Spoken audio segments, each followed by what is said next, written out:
SoundCloud. Good morning or good afternoon, everyone, and welcome to today's webinar. I'd like to thank you all for joining us today. My name is Shauna O'Flaherty, and I'm the Interim Executive Director with the Society for Ecological Restoration Eastern Canada chapter. I'd like to welcome you all to today's webinar, Indigenous-led Conservation and Stewardship, an Avenue to Reconciliation and Meaningful Local Regional Development, with our speaker, Valérie Courtois. As always, I'd like to give you a little bit of information on SER before we begin, as some of you may be new to our work and what we do. SER is a global organization that advances the science, policy, and practice of ecological restoration to sustain biodiversity, improve resilience in a changing climate, and reestablish an ecologically healthy relationship between nature and culture. One way we accomplish that mission is through our webinar series. Which SER typically offers 2 to 3 webinars per month from a variety of speakers who are involved in the field of ecological restoration. To browse our upcoming webinars, view existing webinar recordings, and find information on our many resources, we do invite you to have a look at our website, which is www.ser.org. Now, today's webinar is being recorded and will be available for future review by our members in our webinar library. The session will run for about an hour in total. Everyone is muted. You can type your questions into the Q&A box at the bottom bar, and our speaker, Valérie, will address specific questions from you after her presentation and discussion. So please don't hesitate to ask any questions through the Q&A at any point during the session. And to assist with our speaker, we do ask that you keep questions concise and related to today's presentation. You are invited to ask your questions in English or in French, as Valérie is bilingual, and she will answer in either language and will summarize the French questions in English. Now, before we begin, we need to inform you of some important guidelines to ensure the integrity and respect for the intellectual property of our presenter. These measures are in place to protect the copyright material of our presenter and maintain the integrity of the content being shared. Please be advised that recording this webinar in any form is strictly prohibited. This includes, but is not limited to, audio, video, and photographic recording. Utilizing any external software or tools to record or transmit the contents of this webinar is also strictly forbidden. The use of artificial intelligence or AI tools or assistance during this webinar is limited to the individual viewing the webinar, and AI should only be used for the purposes of increased accessibility or other support for the individual viewer. Any products of an AI tool or assistant may not be shared or publicly disseminated. In our version of Zoom, we've enabled AI-generated captions that you can have in English or in French, and you can enable this on your end. Should you require a transcript of the webinar in English, please feel free to request one via info@ser.org. We're more than happy to provide this to you for your personal use and reference. I'd like to thank you all for your understanding and cooperation. And just so you know, there is a zero tolerance policy for rude language or behavior during our webinars. Now, next, I'd like to provide a little bit more information on today's speaker and presentation topic, as well as begin with a land acknowledgement. On behalf of the Society for Ecological Restoration, Eastern Canada, I would like to thank Valérie Courtois for agreeing to meet with us today and for welcoming us onto your treaty lands. Today, I'm joining you from the area now known as Toronto, Ontario. Now, the SER Eastern Canada chapter covers the land now known as the provinces of Quebec, Newfoundland and Labrador, Prince Edward Island, Nova Scotia, and New Brunswick. We acknowledge the land that we are meeting on is the traditional territory of many, many diverse nations and is now home to many diverse First Nations, Inuit, and Métis people. Today's presenter, Valérie Courtois, is a member of the Innu community of Mashteutiatsh, located on the shore of Peikuakamit, also known as Lac Saint-Jean, in the heart of what is now known as Quebec. She is the Executive Director of the Indigenous Leadership Initiative and is a leading expert on the national movement of Indigenous-led conservation and stewardship building across Canada. The Indigenous Leadership Initiative is dedicated to strengthening Indigenous nationhood as a path to fulfilling the responsibility to care for the lands and waters. She's also a registered professional forester who specializes in Indigenous issues, forest ecology, and ecosystem management planning. Now, Val today invites you to write in our chat function on Zoom where you are joining us from. And if you're not sure which Indigenous land you're joining us from, you can check on native-land.ca and it can provide you with that information. I provided a map of the chapter area on our screen here. Now, that's enough from me. To begin the webinar, it's my pleasure to welcome today's presenter, Valérie Courtois. Chinashkumatin, thank you, merci. And thank you very much, Shauna, and thank you very much for the opportunity to join you today.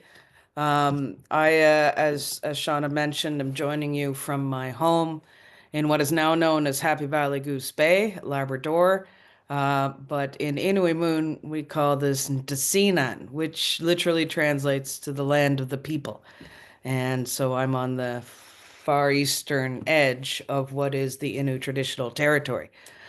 For those of you who may not know, the Innu people are often a misunderstood people. First of all, we are a member of a First Nations and not at all related to the Inuit, even though our name is close. It is a coincidence that our word for human being is so close. But we are 11 communities, 2 of which are located in what is now known as Labrador, and the other 9 in what is now known as Quebec. We are one of the last nomadic people of North America, particularly for the communities on the eastern edge of Ndesinan. And settlement happened here in Labrador in the 50s and 60s. Some of you may not know that when Newfoundland and Labrador joined Confederation and Canada, there was no consideration for the existence of Indigenous peoples locally, which meant that when Confederation happened, that Indigenous peoples of the province here were not considered under the Indian Act federally, which, if anybody doesn't know, here is the oldest piece of existing legislation in the Government of Canada. And apologize if you hear my dogs barking. Apparently someone's walking down the road and they need to tell me about it. So yeah, the Innu people we're nomadic right up until fairly recently. Oh, another Innu member. Hello, Steve. And we are a caribou people. Our whole understanding of our place in the world and our responsibilities revolve in part around our relationship with the animal of caribou. And I have in my lifetime not only spent a lot of time eating and loving caribou, but also have been involved in its management, particularly in the eastern edge of the herds in Quebec and Labrador. As Shauna said, I'm the executive director of the Indigenous Leadership Initiative. We are the only Indigenous-led national scope organization that focuses on conservation and stewardship. But we do that through a lens of nationhood because we believe and know that conservation and stewardship is in essence an expression of that nationhood. And what I mean by nationhood is that we are indeed a nation. We are a people who have a distinct language and who have a distinct land base that we recognize as being a people of that place. I would argue that Canada is actually more of a federation of nations and has been built upon what was and continues to be a very complex mosaic of governance and nationhood and expressions of those responsibilities to the places that we live in. The goal of the ILI is nothing short of transforming the country of Canada into a country that recognizes the gifts of Indigenous contributions to the Federation of Canada, and certainly recognizes that when it comes to the protection of biodiversity and responding to the challenges of climate change, that Indigenous peoples do offer some interesting avenues. I'll give you a very simple example as a caribou person. So the Innu have been in and on the Labrador Peninsula for somewhere around 10,000 years. Some of you may know that the glacier disappeared in this region about at that time, just northeast of Shefferville. In fact, if you look at the Google Earth image just northeast of Shefferville, you can actually see the way that the land is scraped, and you can see exactly where the last glacier was because it wasn't moving in the same way as it had been in other regions. And the oldest artifact that we've found in this region so far has been 9,200 years old. So that testifies to how fast these areas were occupied post the glacial period. Um, we managed our relationship and understood the value of caribou, and in fact, our very survival depended on our relationship with caribou. Not just one of respect, but of deep understanding of its lifestyle and how we are to relate to that animal. So, if you think about over 9,000 years of dependence on that, surely we have something to offer. Now, if you compare to modern science of caribou management, a lot of it is based on movement, on tracking color data. And some of you might not know that the first ever caribou collars were put on caribou in the early 80s here in Labrador as a way of tracking the impacts of low-level flying that was occurring here at Five Wing Goose Bay during that time. That means that every single decision that is made on caribou is actually made based on information that actually doesn't cover the full life cycle and population cycle of caribou, which is somewhere between 70 and 90 years in length. And so if you think about kind of that ebb and flow of population and you only have a certain picture that is only based on remote sensing of collars, then clearly you're missing a part of the picture when it comes to thinking about what is appropriate and how to understand the dynamics and needs of that kind of wildlife. Um, so 9,000 years of survival dependency versus 30 some years of data. I think that's a very clear demonstration and a simple one of why this work matters. The other thing that I'll say is that if you look at conservation in this country in the last 20 to 30 years, there is a dominance of establishment of protected areas that have been either led or co-led by Indigenous peoples. And if you look at the measures and the kind of the management regimes of these protected areas and other conservation measures, they tend to have evolved quite a bit and have changed in a way that just wasn't present under Crown management in general. And so some of the great examples of some of those areas that have been created include many of the national parks in Inuit Nunagat or the four Inuit regions in northern Canada, include places like Guayhanas, which still to this day has one of the most interesting establishment agreements that you may find. And I encourage anybody to look it up on the web. But if you look at the Guayhanas agreement, it actually, weirdly enough, starts with a disagreement, which is outside of the standard way that the parks are established. And it says on one side, in the Haida voice, and again, shout out to the government of Canada and the government of British Columbia for finally recognizing Haida title on the archipelago of Haida Gwaii.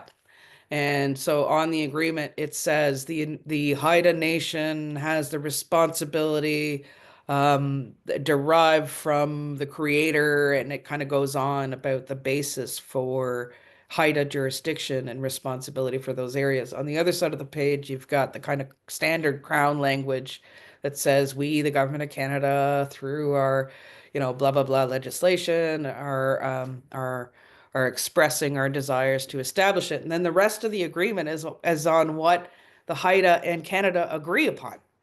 And I think that model is actually a great way to show respect to the differences of understanding of jurisdiction, but also work towards a solution space. The other important thing about the Guayhanas Agreement is it does recognize the role of the Haida Watchmen. Now, the Haida Watchmen are the very first modern Indigenous Guardian program that was created It started in an interesting way with a friend of ours, who is lovingly known as Captain Gold. For anybody who's been to Haida Gwaii, you may know that barely anybody uses their Christian names. They all have nicknames, and so Captain Goals is how he's known. He's Richard David, I think, is his Christian name. I've never even called him Richard. Um, but Captain Gold had a dream in the mid 70s of visiting his ancestral village. He was from the village of Skangwai. That was where his roots were, and Skangwai is on the far southern tip of the archipelago. And he dreamt about visiting, and so he went on in the Sears Roebuck catalog, ordered a canoe, built a sail and outrigger, and over the course of many, many days, sailed down into Skangwai, landed stern first, which is a standard practice for the Haida, as a show of respect, but also as a show of readiness, in case something was coming or they had to react, and proceeded to visit and understand and commune with his ancestral village. And what he felt was he described it as joy, of the kind of the place for people to reintegrate. And he generally and slowly started visiting that regularly, staying for a while, and then built what is called a big house. And so this traditional Haida structure in Skungwai. And other people started being very interested by what he was doing. And he cleaned up the area, the old kind of funeral poles. For those that don't know, in the West Coast, many of the totem poles were actually funeral poles where the remains of the person were interred at the top of the pole. And so when you are looking at these poles, these are not just expressions of art, but they may very well be containing human remains. And so it's something to be very, very aware of. And so he cleaned up the area. It felt good. Other Haida started coming. He started teaching youth about what a big house meant and the kind of things that you would do in this area. And that was the kind of the ingredients for the creation of the Haida Watchman program. Some of you may be old enough to remember the Lyle Island battle. So the Weyerhaeuser, the forest company, had proposed and had been harvesting, particularly in the northern part of the archipelago, had proposed to open up and harvest significant areas of the southern archipelago Haida Gwaii, and the Haida Nation rose up and demanded control over those areas, and it was the Watchmen who really played a strong role during that battle, and a battle they won, and it led to the formalization of the program in '83. Uh, Innu Nation in Labrador has the second oldest Guardian program, which was started in 1992. And there is a direct link between the work of the Innu Guardians and that of the Haida Watchmen, because the Innu happened to have a director of the Environment Office who had spent time in Haida Gwaii and had seen the importance of the role of guardians. And some of you may remember that in 1992, that was the year of the cod moratorium here in the province, but it was also the year where the commercial salmon fishery was ended on the East Coast. And the Department of Fisheries and Oceans um, approached Innu Nation and asked them if they would be willing to have some of their members become Department of Fisheries and Oceans conservation officers. Now, with the history of Confederation here and the imposition of colonial law, that history is not a great one with the Innu Nation. This is a history of misinterpretation of Innu cultural practice, of seizing of equipment, of barriers, literal physical barriers being put in place to stop Innu nomadism, imposition of residential schools, all of those kind of classic tools to that. And so when DFO made that proposal, it just didn't really sit well with the Innu Nation. But because of the experience and understanding the Haida Watchman program, the Innu said, look, we can manage our own fishery. We've been here for almost 10,000 years. There hasn't been an issue with salmon until you, DFO, permitted this commercial fishery to occur. Therefore, we are proposing that we observe and manage our own fishery. We can negotiate on the general amount. We can share our monitoring data and what we're seeing. But DFO, you are not in a position to impose things like tags or licensing for the expression of management of salmon. And of course, the Department of Fisheries and Oceans were like, well, who are these people who are going to do that? And in Innu the word is Minashkwat Kanatuquatak. Minashkwat means forest or landscape. Kanatuquatak means you take care of it, you're observing, it's a much more fulsome concept, which is hard to translate in English, as you can see. Have had trouble describing it. So on the spot, the Innu said they're guardians. And that is the origin of the word guardians in this country was a negotiation session with the Department of Fisheries and Oceans. So that led to the creation of Fisheries Guardians, the very first ones. And those of you who are in the Maritimes may have run into a number of Fisheries Guardians programs around the East Coast. And so there's a number of those that have been put in place, and some of the earliest ones include the Unama'ki Institute for Environmental Resources and other programs, in particular around the Mi'kmaq communities. And so that program was started then. It unfortunately has never really received a renewal since that time. They also later on in 97 created the ARAM program, which was to bring in commercial considerations to the management of fisheries and those programs by guardians. And the total value of those programs is around $67 million and has been fully subscribed almost since the beginning of that program being created. Fast forward to about 2002. In the meantime, the Guardians had been involved in the negotiations around Voisey's Bay, which is the largest nickel company and mine in the world, located in northern Labrador. Some of you may remember that discovery happened in the mid 90s, and there was quite a nickel boom here, and a lot of pressure to permit that mine. The provinces and federal government issued permits for the operation of that mine, but at the time, they had not considered the need for consent from the Innu Nation and deep involvement. And so there was a protest in Voisey's Bay with boats and the whole classic kind of scene. There was no arms on the site, but there was a whole lot of video cameras between the RCMP and the Innu and the Inuit of Nunatsiavut, who were also involved in the protest. And that kind of movement led to the eventual negotiation of the impact benefit agreement related to Voisey's Bay, which not only formalizes the role of, in the agreement, they're called environmental monitors. Of course, for Innu Nation, we call them guardians, but also recognize that their presence and their role was a condition of consent for the Innu Nation. And also in the 90s, there was a lot of pressure here in Goose Bay for the creation and, believe it or not, the building of a pulp mill.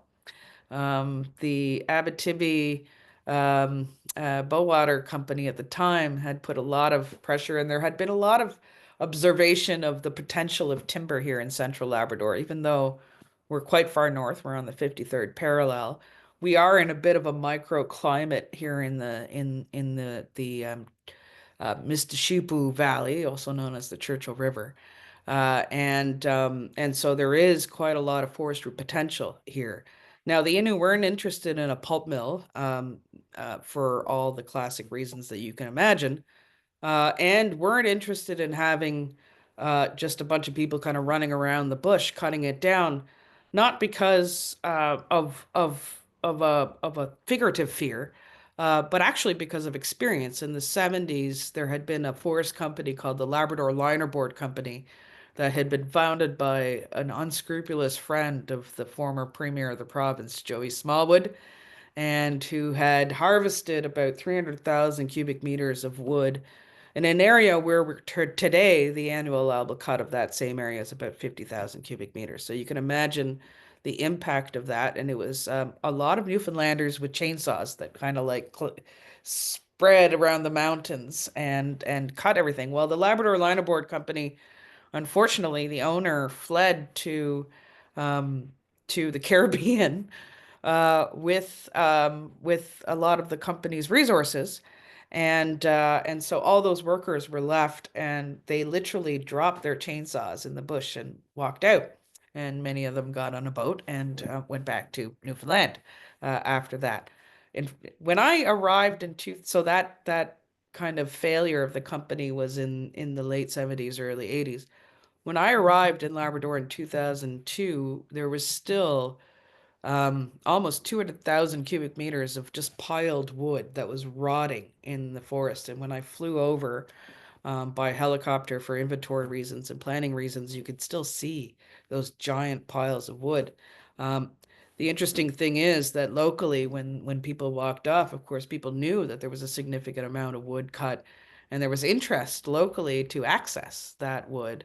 But because it was a part of the company's bankruptcy assets, they weren't allowed to access that. So years later, when the company of Abitibi-Bowater proposed a pulp mill here in Goose Bay, all of those memories were still fresh, and I can tell you that they could still see those piles of wood. And so the answer was, well, what are you going to do about that? And how would this really benefit us anyway? So in 2002, I arrive, early 2003, I arrive here in Labrador. I'm a young 26-year-old, and, enthusiastic forester. I had worked at the Assembly of First Nations for a year as a forestry advisor, which I always felt funny because how could I advise communities when I had never sat in their chair, working for band councils? And so when I moved to Labrador, it was my opportunity to do so. And I inherited the one of the largest environment offices, Indigenous environment offices in the country. At the time, there was about 18 working for that environment office for a community of around 2,000 people. That's a significant portion of that community. And young and fresh, and didn't speak a lick of Innu, the Innu language, and had grown up right across Canada, and had was on a journey of learning about my own kind of cultural heritage in doing that. And the very first folks that I met when I moved here were the Innu Guardians and the Innu Forest Guardians. And I remember thinking, what is a guardian and who are these people? But also at the same time being incredibly impressed with the care and kind of approach they had to their responsibilities as guardians. Within the first 2 weeks that I was here, I was in the bush for a training session with the guardians on caribou. We had sent two guardians to go harvest a couple caribou, and we were working with a well-known caribou biologist. His name is Stewardship. His nickname is Caribou Stew. We love that guy. And in fact, he's an author, one of four authors for what I like to call the Caribou Bible here.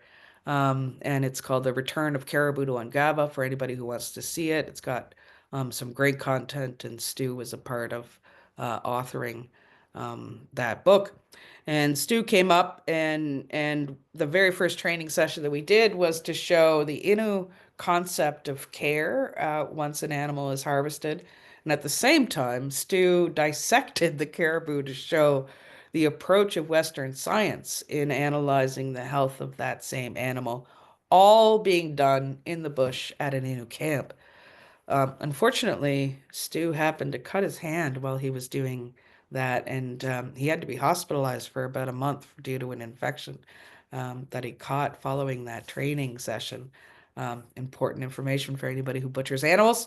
Be very careful. You may pick up a bacteria or two, like Stu did. But we were really able to show kind of even though we were coming at caribou from different angles, that there was incredible space to learn from each other and to share. So while Stu was cutting open the heart and the liver and showing all the parasites, one of the, the five parasites that the caribou has and what this means, at the same time we had an elder Padashwe, um, who is a well respected man. He's since passed on, telling all of the stories of why the anatomy of the caribou were this way and why our relationship was important with that animal. In fact, if you were to dissect a caribou and take the heart and look at the aorta that's coming out of the heart, I encourage you to flip it inside out, because what you will see on the inside of that aorta are the footprints of a muskrat. Or no, of an otter. A footprints of an otter. For anybody who knows how those footprints are, they're little tiny, kind of on a bias, doubled footprints. And that is because the Innu have a story of when the otter had to hunt the caribou, and which speaks to the relationship between otter and caribou. I don't know if anybody would have expected otter and caribou to have a relationship, but they do, through this story. And that's an example of some of the sharing that we had. And if I had more time, I'd tell you all kinds of caribou stories. There's zillions of them, and they're all wonderful, and they all testify to the ethic and the nature of relationships that we have with that animal. Some of the other protected areas that are being proposed, in fact, if you take in 2021, there was a budget announcement by the government of Canada that created something called the Nature Fund, which was really about catalyzing the achievement of our international commitments on the 20% initially, well, 17%, which was agreed to on HE, 20%, then 25, then 30% conservation targets. And there were specific funds that were dedicated to First Nations, and specific funds that were dedicated to stewardship. And so at the time, there was an incredible response from the ground, because, as some of you who may have been working with Indigenous nations know, there is always a proposal in the back hopper. We in general, when we hold the pen on land use planning as Indigenous peoples in Canada, the protection rates tend to be somewhere between 50 and 80% of the landscapes.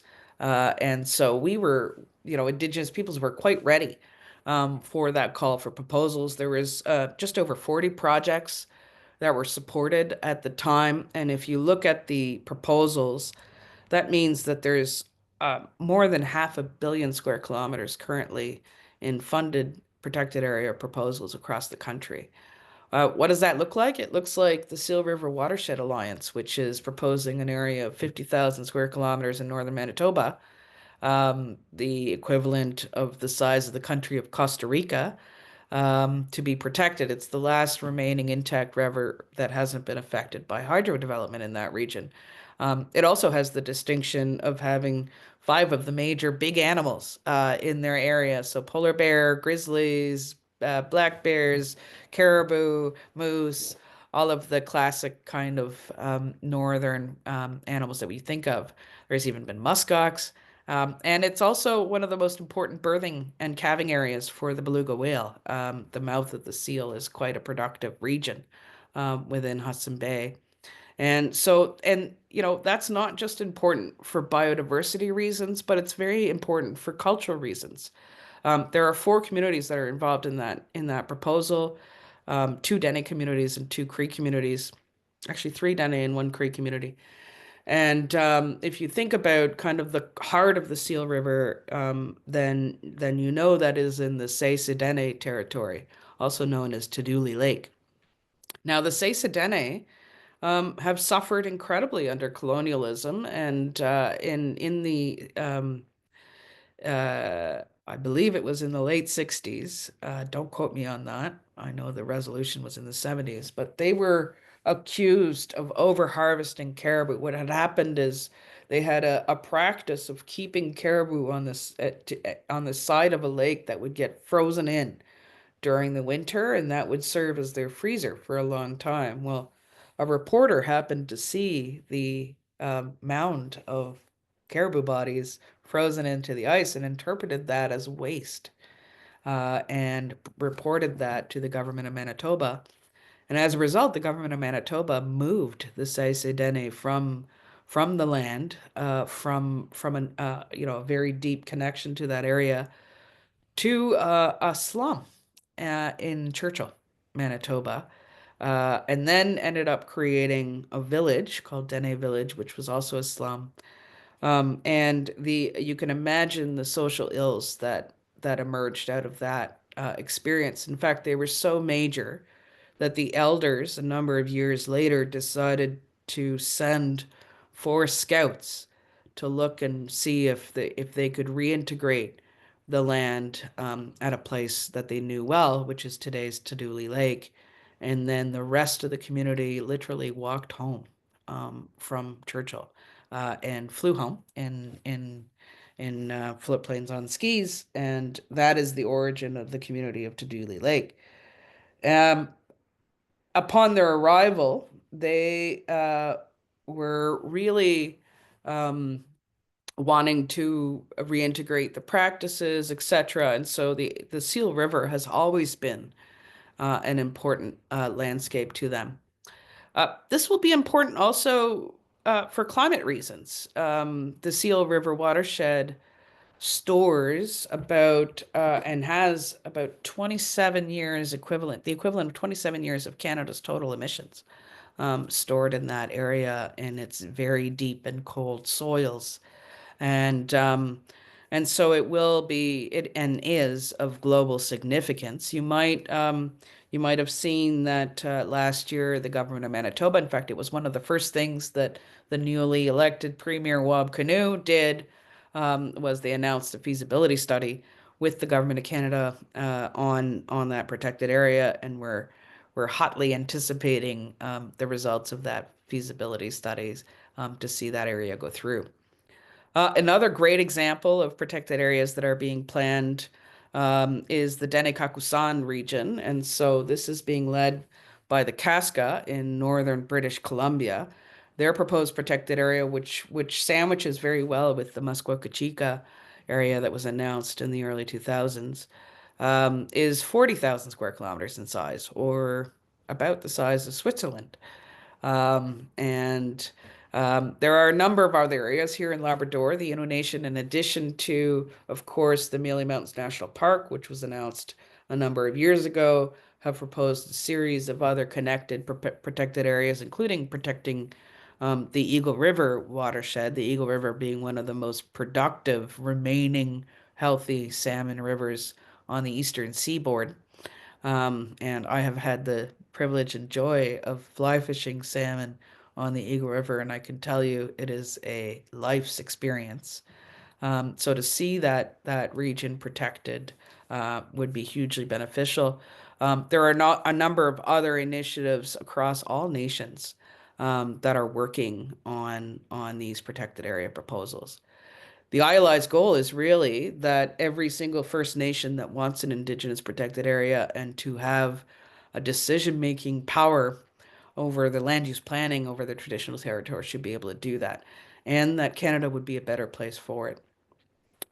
On the Guardians, when we first started being involved and I had learned about the importance of Guardians through my own experience here, I remember thinking, wow, if these Guardians can do that here in Labrador, imagine what would happen if we had Guardians in Fredericton or Guardians in Prince George, BC, or Guardians in Mashteutiatsh in my home community, or Guardians in Wendake, or in and so when we started, there was about 30 programs that had existed, and they had mostly popped up on their own or by word of mouth about what was happening over here, and they were doing their best, but most of them were dependent on project-based funding. So I don't know, Environment Canada would announce that it's the year of the water, and then so every project we'd apply for would have to have some sort of water angle and or all of these kind of other things, and that made for a couple challenges. One, it's quite time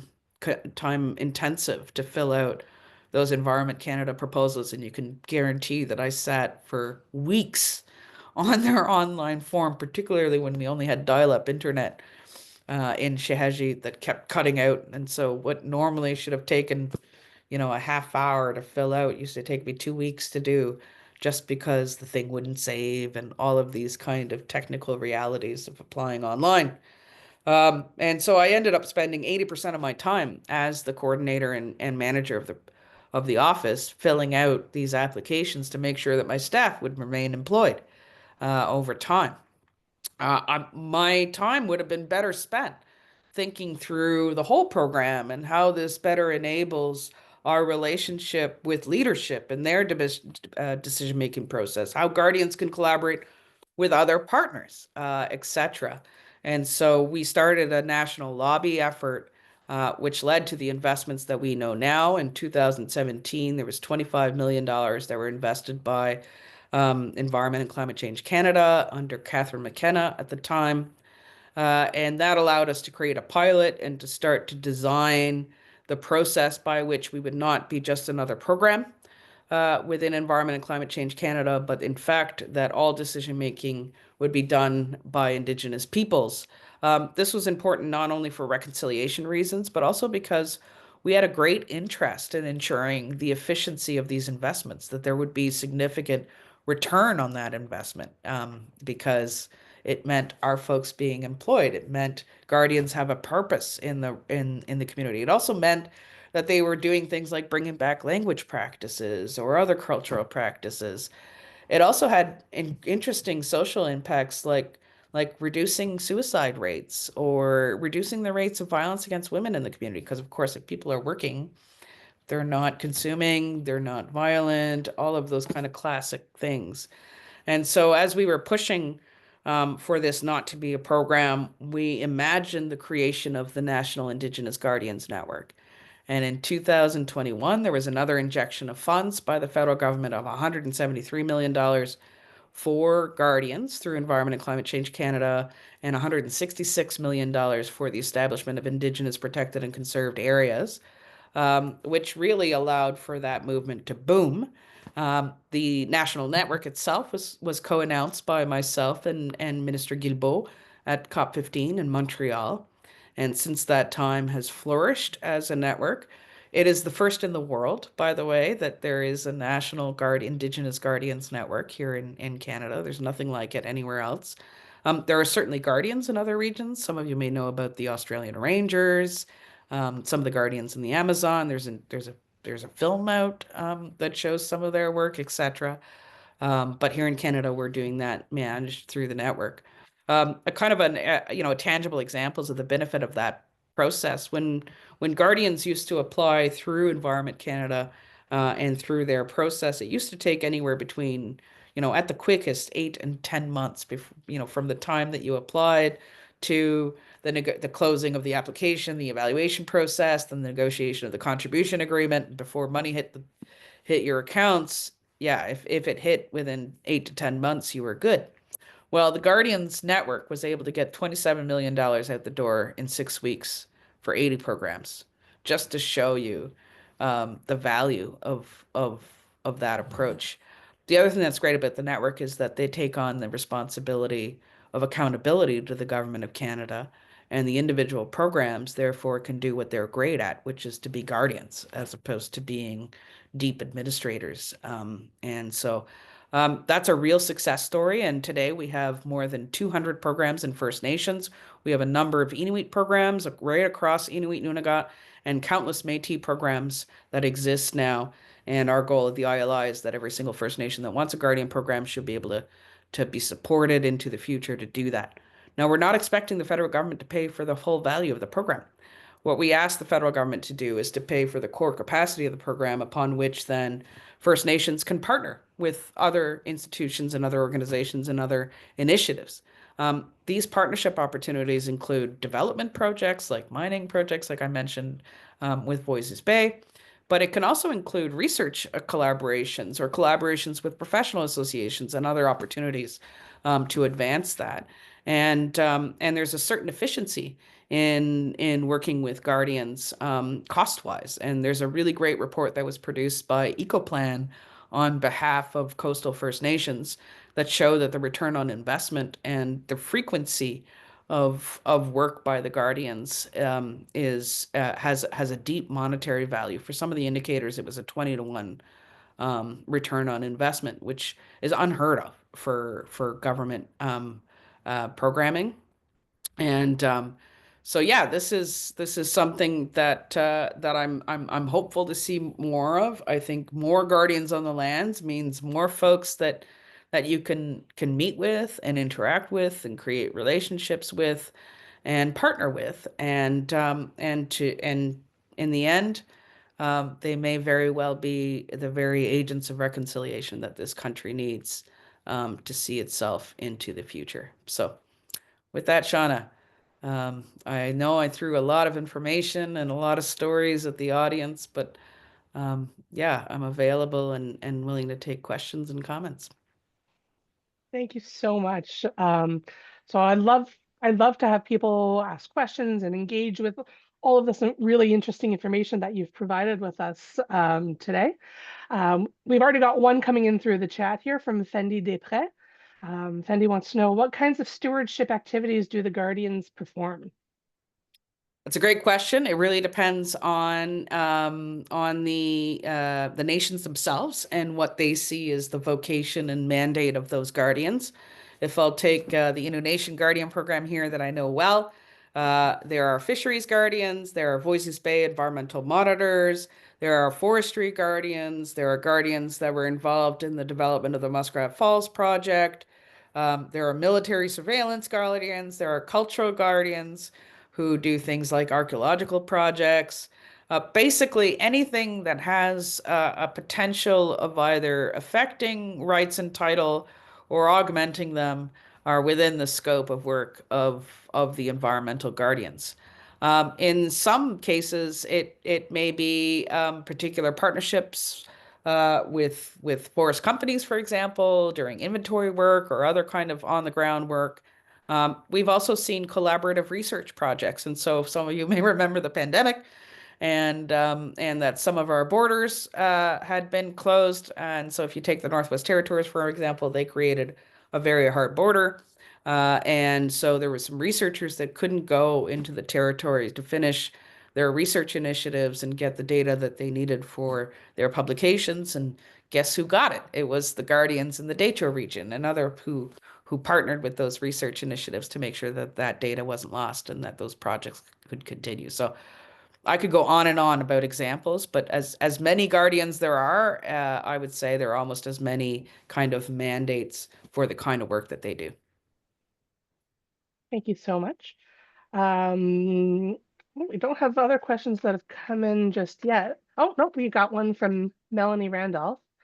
Is this the main webpage to find more information? And then Melanie's put one in there. Is there a list of First Nations that are participating in this program? Yeah, so that is the website for the national network. So yes, that is how you will find out financing opportunities via the federal funds to participate. You can also check out landneedsguardians.ca. This is a public campaign that we've started back in 2021. In fact, I think the month before everything closed down for the pandemic is when we launched that campaign. And it's got a number of videos and links and information on that website. It also has a guide that's called How to Be an Ally of Guardians, which you can utilize to help you figure out how you may be able to interact with various Guardian programs in your region. The last funding call for the Guardians supported 80 programs. I can tell you that that was not the demand. The demand for the program was more than double that number. And so yeah, we're getting to a point where there are more and more guardians. In fact, we also, as ILI, have started a team in the US and are expanding the model there. And so now there are about 70 programs-ish that do guardian-like activities in the US. And so yeah, that's really great. I see now there's some references to California and other programs. Some of the federal agencies, though I don't know what's going to happen with the whole Dodge purge, that is occurring down there. But there is a number of co-stewardship agreements and other initiatives with U.S. Guardians, in particular in the Alaska, California, and Washington state areas. I'm going to go to Enzo Martelli's question now. First of all, thank you so much for sharing your experience. What would you recommend to a recent graduate to connect more effectively with First Nations stewardship programs in Canada or tribal forestry and conservation programs in the United States? Maybe more on a Canadian perspective, because I think the United States one is a really tough question to answer right now. You said, Shauna. Well, look, what I find that's exciting about Guardians is that most First Nations live kind of in remote areas, and we all know that 80% of the Canadian population lives within 200 miles of the American border. And so the interaction opportunities between First Nations and Canadians on a day-to-day basis are actually quite rare. And often Canadians will not see Indigenous peoples at our best. It's not when we're struggling with addiction issues and struggling with homelessness, for example, in an urban setting, that you are seeing us at our best. I can understand the hesitation and fear of interaction as a result of that kind of exposure. But when you meet a guardian, what you're going to meet is someone who represents us at our best, someone who is very connected to the land, who understands the root of our cultural identity, and our roles as human beings, and will therefore offer, I think, a really valid kind of dialogue possibility. The best thing you could do is to look at resources like Shauna put up earlier on in the webinar around the Native Lands Map, figure out who the First Nations are in your region, start to get informed. It's really important to do your own research and homework before you do that, because there's only about 1 million of us for 40 million people in Canada. And I could tell you, if we have to answer every single one of your questions and you don't do the work, there's not enough of us to do that.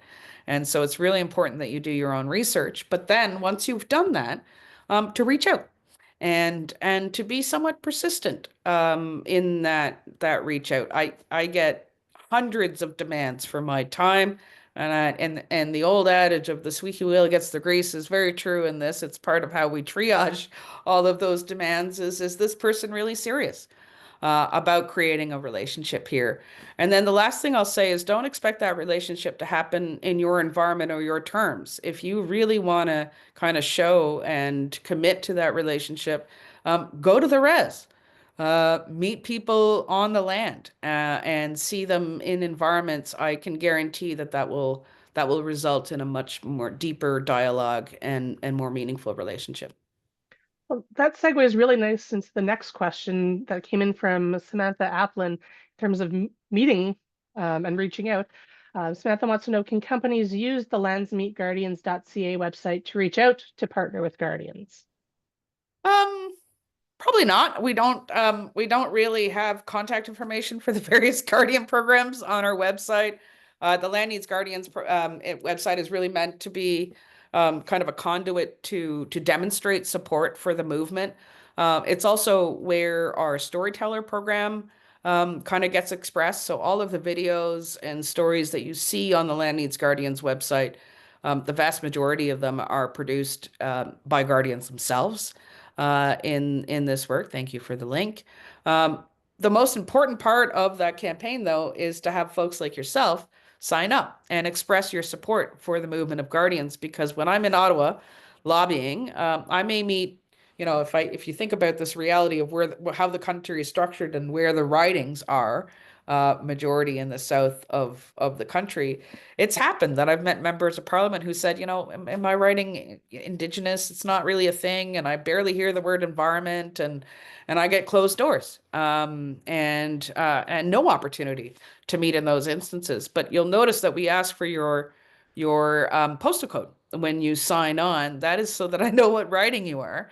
And if ever we meet with those members of parliament or ministers and others, we can say, look, this really matters for your riding of, I'll pick on my friend Adam Van Coerden's riding of Milton, right? Which is not naturally a riding where you would think Indigenous and environmental issues are at the top of the game, but we have a number of signatories from the Milton region in support of this program. So thank you, Jenny Hill, for signing on, and I would encourage anybody else on this webinar to do the same. I think we have time for one last one that's in the chat, and that was from Carrie Mena. Carrie wants to know, do you have any stories or examples of guardian programs in more urban areas? Yes, and I'm super excited about that for the very reason that it'll create interaction spaces. And so you may see on the Land Needs Guardians that one of our most recent video series was done with the Guardians in Ganawage, just south of Montreal. And for those who may not know, the community of Ganawage is kind of an enclave in the middle of quite heavy industrial and farmlands and other developments. They have a lot of fence line issues where things like industrial zones and dumps are right on the line of the res. Those kind of things. They have some of the most significant wetlands in the region south of Montreal. In fact, they have the highest concentrations of species at risk within their area, and the Guardians have a strong role in managing all of that. Another great example are the Guardians in like Walpole Island and other places, and we're exploring the possibility of having Guardians in places like the Rouge National Park and those sorts of places. And I'm excited about that because that means that you will have more chances of interacting with Guardians, and that's really, I think, good for the country that is now known as Canada. So we're about wrapping up. I'm just going to toss something really quickly up here on my screen. Just bear with me 1 second. So I just want to take some time to really thank you again, Valérie, for an excellent presentation, for taking time out of your very, very busy schedule to speak with us today. And I'd like to also thank all of you who logged in today and were able to attend our webinar. You are able to get a certificate of participation if you are participating in the SERP program. If you just email serbc@ser.org, I can generate one personalized for you, and you can submit it for your continuing education credit. And I also encourage everyone to visit the SER website to see a list of our upcoming webinars, to learn more about our work and the benefits of membership with our organization, whether it's the Eastern Canada chapter or other chapters if that's where your region is. A recording of today's webinar will be made available soon on the SER webinar library, and that can be found at ser.org/webinar library. We'll also be putting it up on the Eastern Canada chapter's YouTube channel, where we have some of our previous Francophone discussion group sessions. And I want to thank all of you for attending and hope that you have a wonderful rest of your day. And if you do want to join in to SER, please note that we are mostly funded by membership dues. So we would welcome members for student chapters or regular chapters. We are happy to have you join. So I'd like to thank all of you once again. And I just want to take one more time to say, Valérie, merci beaucoup. It's been an absolute pleasure today. Chinish Quinton, thank you so much. It's been an honor to be with you. Please do visit our websites, and I hope I can consider you all now Guardian ambassadors and ambassadors of the Indigenous-led conservation movement and of the movement of Indigenous nationhood generally. So thank you again for this opportunity, and yeah, I hope you all have a wonderful afternoon. It's beautiful here in Labrador. It's what we call a large Labrador day. So Then a wonderful large Labrador day to all. Thank you.